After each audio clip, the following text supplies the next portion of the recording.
அஹ் அனைவருக்கும் 77வது இந்திய குடியரசு தின வாழ்த்துக்கள். இன்றைக்கி என்ன பார்க்க போகிறோம்னா கிராம சபா. கிராம சபா பொறுத்த வரைக்கும் தமிழ்நாட்டில் 6 மணி நடக்கும். என்ன தினம்னு பார்த்தீங்கன்னா, ஜனவரி 26 இந்திய குடியரசு தினம், மார்ச் 22 உலக தண்ணீர் தினம், மே 1 சர்வதேச தொழிலாளர் தினம், ஆகஸ்ட் 15 இந்திய சுதந்திர தினம், அக்டோபர் 2 காந்தி ஜெயந்தி, நவம்பர் 1 தமிழ்நாடு உள்ளாட்சி தினம். இந்த 6 நாளில் வந்து கிராம சபை கூட்டம் தமிழ்நாட்டில் நடந்துட்டு இருக்குது. இந்த கிராம சபை எதுக்கு நடக்குதுன்னா, நம்ம கிராமம் வந்து எந்த அளவுக்கு வளர்ச்சி அடைஞ்சிருக்குது அப்படின்னு அந்த 3 மாதத்துக்கு ஒரு முறை நாம் வந்து என்ன பிரச்சனைகளை வந்து தீர்மானமாக போட்டு அரசாங்கத்துக்கு அனுப்பி அரசாங்கம் மூலிமா நம்மளோட தேவையை பூர்த்தி செய்யறதுக்காக தான் இந்த கிராம சபை கூட்டம் நடக்குது.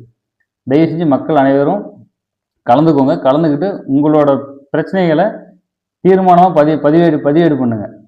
இது அனைவருக்கும் பயனுள்ளதாக இருக்கும். ஏன்னா இந்த கிராம சபை மட்டும்தான் நமக்கான தீர்வு. சட்டமன்றம் நாடாளுமன்றங்கிறது வந்து நமக்கான உறுப்பினர், நம்ம தேர்ந்தெடுக்கிற உறுப்பினர்கள் வந்து எந்த அளவுக்கு நம்ம பிரச்சனையை பேசுவாங்கங்கிறத அடுத்து கிராம சபை தான் நமக்கு ரொம்ப பெரும் முக்கியத்துவம் கொடுக்குது. தயவு செஞ்சு எல்லாரும் கிராம சபையில் கலந்துக்கிட்டு உங்கள் பிரச்சனைக்கு தீர்வு காணுங்க. உங்கள் பிரச்சனையை வந்து பதிவேற்றம் பண்ணுங்க. கிராம பஞ்சாயத்து மூலியமாக அந்த பிரச்சனையை சரி செய்யுங்க. அதுக்கு வந்து கட்டாயம் அரசு செவி சாய்க்கும். இப்போ என்ன பார்க்க போகிறோன்னா, இப்போ ஜனவரி 26 இந்திய குடியரசு தினம் அன்று நடக்க இருக்கும் கிராம சபையோட கருப்பொருள் வந்து அரசாங்கம் வெளியிட்டிருக்காங்க.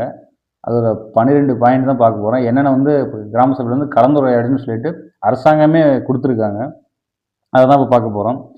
பார்த்தீங்கன்னா, ஊரகவளர்ச்சி மற்றும் ஊராட்சித்துறை கிராம சபை 26/1/2026 குடியரசு தின கூட்டம் நடத்துதல் தொடர்பாக அரசாணை நிலை எண் 130 ஊரகவளர்ச்சி மற்றும் ஊராட்சித்துறை 19/1/1998 கட்டாயம் கிராம சபை கூட்டம் நடத்தப்பட வேண்டும். சுழற்சி முறையில், அதாவது இப்போ ஒரு 6-7 வார்டு இருக்குன்னா அந்த வார்டுக்கு ஏற்ற மாதிரி ஒவ்வொரு முறையும் ஒவ்வொரு கிராமத்தில் கிராம சபை கூட்டம் நடத்தணும். அடுத்து வந்து அரசாணை எண் 130 ஊரக வளர்ச்சி மற்றும் ஊராட்சித்துறை 25/9/2006 குறிப்பிட்ட குறைவன் வரமுடைய உறுப்பினர்கள் வருவதை உறுதி செய்ய வேண்டும். கிராம சபையில் கலந்துக்கிறது இப்போ 500 பேர் ஒரு கிராமத்தில் இருக்காங்கன்னா குறைஞ்சபட்சம் 50 பேராவது கலந்துக்கணும். 50 பேர் கூட கலந்துக்கிறேன்னா அது வந்து குறைவன் வரம்பில் வந்து கிராம சபை கூட்டமே அது செல்லாது. அது தீர்மானமே போடக்கூடாது. மக்கள் வந்து அதை குறிப்பாக கவனிக்கணும். நீங்கள் குறைஞ்சபட்சம் 500 பேரில் 50 பேருக்கு மேலே கலந்துக்கணும். 501 3000னா 100 பேர், 3001 10,000னா 200 பேர், 10,000க்கு மேலே கட்டாயம் 300 பேர் வந்து கிராம பஞ்சாயத்தில் கலந்துக்கணும். அதை வந்து கட்டாயம் கிராம மக்கள் உறுதி செய்யணும். எந்த ஒரு தீர்மானம் போடுறதா இருந்தாலும் குறைவனுக்கு கம்மியாக இருக்கும்போது தயவு செஞ்சு தீர்மானத்தை போடாதீங்க. இப்போ ஒரு சிலர் வந்து அவங்களுக்கு தேவைக்கேற்ப வந்து தீர்மானம் போட்டுப்பாங்க. ஊழியர்கள் சொல்கிறேன், மக்கள் கிடையாது. ஊழியர்கள் வந்து அவங்களுக்கு ஏற்ற மாதிரி மொத்தமாக எதையாவது ஒன்று எழுதி மக்கள் பிரச்சனை பற்றி அவங்களுக்கு எந்த அளவுக்கு அக்கறை இருக்குன்னு தெரியாது. ஒரு சிலருக்கு இருக்கலாம், ஒரு சிலருக்கு எந்த அளவுக்கு இருக்குன்னு தெரியாது. அப்படிங்கும்போது மக்கள் வந்து இதை சரியாக கவனிச்சுட்டு உங்களுக்கான பிரச்சனையை தீர்வு காணுறதுக்கு கிராம சபை கூட்டத்தில் கலந்து தீர்வு காணுறதுக்கு முயற்சி செய்யுங்க. பார்த்தீங்கன்னா, அந்த 12 கருப்பொருள் என்னென்னா, மற்றும் பொதுநிதி செலவினம் குறித்து விவாதித்தல். கிராம ஊராட்சியில் வந்து 1/4/2025 முதல் 31/12/2025 முடிவுள்ள காலத்தில் கிராம ஊராட்சியில் பொதுநிதியிலிருந்து மேற்கொள்ளப்பட்ட செலவின அறிக்கை படிவு 30 என்னென்னா, அந்த கிராமத்தில் வந்து வரவு செலவுக்காக தனியாக ஒரு பதிவேடு பராமரிச்சுட்டு இருப்பாங்க. அதில் இந்த வருடத்துக்கு என்னென்ன பண்ணாங்கங்கிறதுக்கு பொதுப்படியாக மக்கள்கிட்ட வந்து கிராம சபையில் வைக்கணும். எல்லாரும் பார்க்கணும். அது அதே மாதிரி 25-26 வந்து என்னென்ன நலத்திட்டங்கள் செஞ்சாங்க அதை வந்து திட்டத்தின் பெயர் மற்றும் பயனாளி பெயர் மதிப்பீடு தற்போது நிலை வரைக்கும் அதையும் மக்கள்கிட்ட காட்டணும். அதே மாதிரி கிராம ஊராட்சியின் தணிக்கை அறிக்கை, கிராம ஊராட்சியில் கடந்த ஆண்டுக்கான தணிக்கை அறிக்கையின் கிராம சபையில் பார்வைக்கு வைத்து ஒப்புதல் பெறுதல். வந்து கொசுக்கள் இல்லாத பஞ்சாயத்தை உருவாக்கணும். டெங்கு காய்ச்சல் நடைபெறுது, என்ன நடவடிக்கை எடுத்தீங்க கிராம பஞ்சாயத்து மூலியமா அப்படிங்கிற தகவலை வந்து கிராம சபையில் வந்து மக்கள் மாடி வைக்கணும். இப்போ அனைத்து குக்கிராமங்களும் ஒட்டுமொத்த துப்புரவு பணி முழுமையாக மேற்கொள்ளுதல், அனைத்து அரசலுவங்கள் சுத்தம் செய்தல், சுத்தமான குடிநீர் விநியோகத்தினை உறுதி செய்தல், மேல் நீர்த்தேக்க தொட்டி வந்து தரைமணி நீர் தொட்டி மூலம் இருமுறை சுத்தம் செய்தல். அதாவது பிரதி மாதம் 5ஆம் தேதி மற்றும் 20ஆம் தேதி கட்டாயம் வந்து நீர்த்தேக்க தொட்டி வந்து சுத்தம் பண்ணணும்.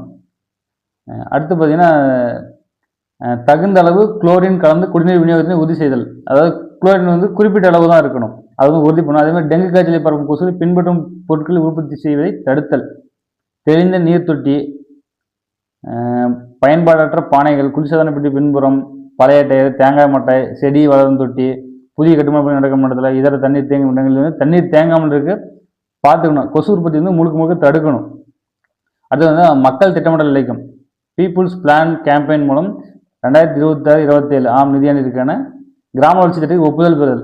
அதாவது 15வது மத்திய நிதி மானிய குழுவினால் கிராம ஊராட்சிகளுக்கு வழங்கப்படும் மானிய நிதி கிராம ஊராட்சி வளர்ச்சி திட்டத்தின் அடிப்படையில் பயன்படுத்தப்பட வேண்டும். கிராம ஊராட்சிகள் ஏற்கனவே உள்ள கட்டுமான வசதிகள் மற்றும் இதர வசதிகள் ஆகியவற்றை கருத்தில் கொண்டு 2026-27 ஆம் நிதியாண்டுக்கு தேவையான பணிகள் வசதிகள் ஆகியவற்றை தொகுத்து கிராம ஊராட்சி வளர்ச்சி திட்டத்தை தயாரித்தல் வேண்டும்.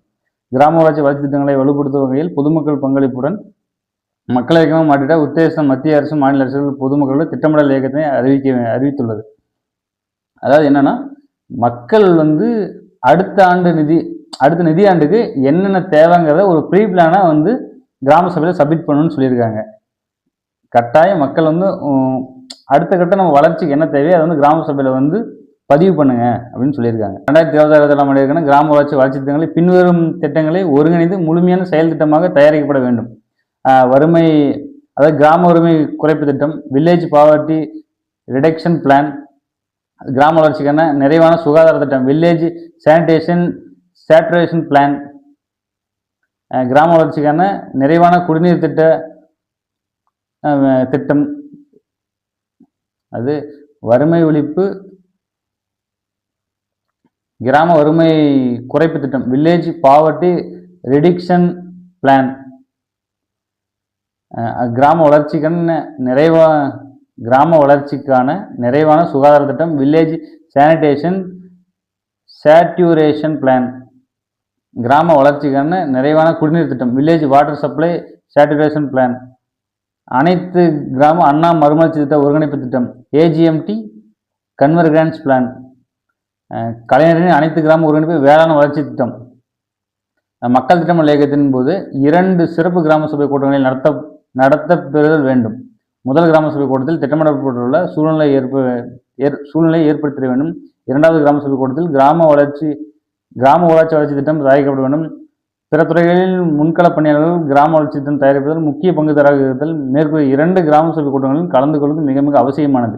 மேற்படி முன்கள பணியாளர்கள் தாங்கள் தொடர்புடைய துறையில் செயல்படுத்தப்படும் திட்டங்களும் வளங்களும் ஒருங்கிணைப்பு விதிமுறைகள் ஆகியவற்றை கிராம மக்களுக்கு தெரிவிப்பதன் மூலம் தொடர்புடைய துறையின் கிராம வளர்ச்சி திட்டத்தினை கிராம வளர்ச்சி திட்டமாக மாற்ற இயலும். கிராமத்தில் அனைத்து மக்களும் பங்கேற்கக்கூடிய விரிவான ஒருங்கிணைந்த கிராம வளர்ச்சி திட்டத்தை தயாரிக்கும் பொருட்டு அக்கிராமத்தில் இலக்குகளை முழுமையாக அடைவதில் குறிக்கோள் கொண்டு வர பிற துறையினர் திட்டங்களை உள்ளடக்கி கிராம வளர்ச்சி தயாரிக்கப்பட வேண்டும். அதாவது எந்த மக்களையும் வந்து பிரித்து இல்லாமல் எல்லாரையும் ஒருங்கிணைச்சி எல்லாருக்கான வளர்ச்சி அந்த கிராமம் இருக்கணும். எந்த பிரிவினையும் இருக்கட்டும், எந்த சாதி மத இன மொழி வேறுபாடு இல்லாமல் எல்லாரையும் ஒருங்கிணைச்சி அந்த பஞ்சாயத்து வந்து அனைத்து மக்களுக்கான வளர்ச்சியாக இருக்கணும் அப்படிங்கிறது வந்து முன்னிறுத்துறாங்க. அடுத்து வந்து மேற்கொள்ளப்பட்ட 2026-27 ஆண்டிற்கான கிராம வளர்ச்சி திட்டத்தில் கிராம சபையில் வைத்து ஒப்புதல் பெற வேண்டும். ப்ரீ பிளான் 2026-27 வந்து தயாரித்து வந்து மக்கள்கிட்ட வந்து ஒப்புதல் வாங்கணும்னு சொல்லியிருக்காங்க. அது தொழிலாளர் வரவு செலவு திட்டம் 2025-26 ஆண்டிற்கான மகாத்மா காந்தி தேசிய ஊரக வேலை உறுதி திட்டத்தின் கீழ் தொழிலாளர் வரவு செலவு திட்டத்தினை டிசம்பர் 31ஆம் தேதி வரையிலான முன்னேற்ற அறிக்கையின் ஒப்பீடு விவாதித்தல். அதாவது 2025-26 நிதியாண்டில் வந்து என்னென்ன வேலை செஞ்சாங்க, அதுக்கு எவ்வளோ செலவாச்சுன்றத கிராம சபையில் விவாதிக்குன்னு சொல்லியிருக்காங்க. தொழிலாளர் வரவு செலவு திட்ட பணிகள் 2026-27 ஆண்டுக்கான தொழிலாளர் வரவு செலவு திட்டத்திற்கு பணிகள் தேர்வு செய்யப்பட வேண்டும்.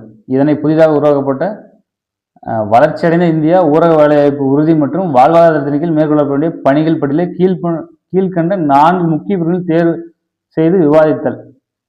நீர் பாதுகாப்பு மற்றும் நீர் பாதுகாப்பு தொடர்பான பணிகள், ஊரக உட்கட்டமைப்பு தொடர்பான பணிகள், வாழ்வாதார மேம்பாட்டு பணிகள், பருவநிலை மற்றும் பாதகமாக வானிலை நிலைமையை எதிர்கொள்ளும் பணிகள். மேலும் தேர்வு செய்த பணிகளை அறிக்கையாக தயார் செய்து விவாதித்து கிராம சபையில் ஒப்புதலாக சமர்ப்பிக்க வேண்டும். அதாவது விவாதம் பண்ணி இந்த 4 பாயிண்ட்டை வந்து மக்கள் மத்தியில் விவாதம் பண்ணி அதுக்கான அறிக்கை வந்து கிராம சபையில் தீர்மானம் போட்டு சமர்ப்பிக்கணும்னு சொல்லியிருக்காங்க. அடுத்து வந்து நலிவு நிலை குறைப்பு நிதி கிராமங்களில் உள்ள மிகவும் ஏழ்மையான குடும்பங்களை கிராம சபை மூலம் தேர்வு செய்து தேசிய ஊரக வாழ்வாதார இயக்கம் NRLM நேஷனல் ரூரல் லைவ்வுட் மிஷன் மூலமாக நலிவு நிலை குறைப்பு நிதி வல்னரபிலிட்டி ரெடியூஷன் ஃபண்ட் கொடுத்து அவர்கள் வாழ்வாதாரத்தை மேம்படுத்துவதற்காக முன்னுரிமை பட்டியல் பிரியாரிட்டி லிஸ்ட் தயார் செய்து கிராம சபையில் ஏற்க ஒப்புதல் செய்யப்பட்டுள்ளது. இந்த நலிவு நிலை குறைப்பு திட்டத்தின் முன்னேற்றத்துக்கான கிராம சபைக்கு தெரிவித்து விவாதித்தல். அதாவது எந்த அளவுக்கு ஏழ்மை குடும்பங்கள் அந்த பஞ்சாயத்தில் இருக்காங்களோ அவங்கள முன்னேற்றணும் அடுத்த கட்டத்துக்கு. அதுக்காக அரசாங்கமே NRLM எக்ஸ்ட்ரா வறுமைக்கு வறுமை ஒழிப்புக்காக தனியாக நிதி கொடுத்து அந்த மக்களை முன்னேற்றணுங்கிறத குறிப்பிட்டிருக்காங்க. அடுத்தது ஸ்வச் பாரத் மிஷன், அதாவது தூய்மை பாரத இயக்கம். இது கிட்டத்தட்ட தமிழ்நாட்டில் 2470 ஊராட்சிகள் மூலிமா நலத்திட்டங்களை ஊக்குவிச்சிருக்காங்க. கழிவறை கட்டி கொடுக்கறது, மக்களுக்கு அன்றாட தேவையோட பூர்த்தி செய்கிறது மூலிமா பண்ணியிருக்காங்க. அதே மாதிரி அடுத்து ஜல்ஜீவன் திட்டம், ஜல்ஜீவன் இயக்கத்தின் கீழ் செயல்படுத்தப்படும் கிராம குடிநீர் உட்கட்டமைப்பு பணிகளுக்கு 10% சமூக பங்களிப்பினை வழங்குவதன் மூலம் கிராம ஊராட்சியின் குடிநீர் விநியோக பணிகள் அனைவருக்கும் பங்கேற்க உறுதி செய்தல். கிராம ஊராட்சியில் செயல்பாட்டில் இருக்கும் மற்றும் புதிதாக செயல்படுத்தப்படும் கூட்டு குடிநீர் திட்டங்கள் செயல்பாடு மற்றும் திட்டங்கள் முழுமையாக விவரத்தினை கிராம சபையில் விரிவாக எடுத்துரைத்து இது தொடர்பாக மக்களை விழிப்புணர்வு எடுத்தல். அதாவது கூட்டு குடிநீர் திட்டம் கிராம சபை கூட்டு கட்டாயம் அது மக்கள் எல்லாத்துக்கும் விழிப்புணர்வு ஏற்படுத்தணும் அப்படின்ற மாதிரி சொல்லியிருக்காங்க.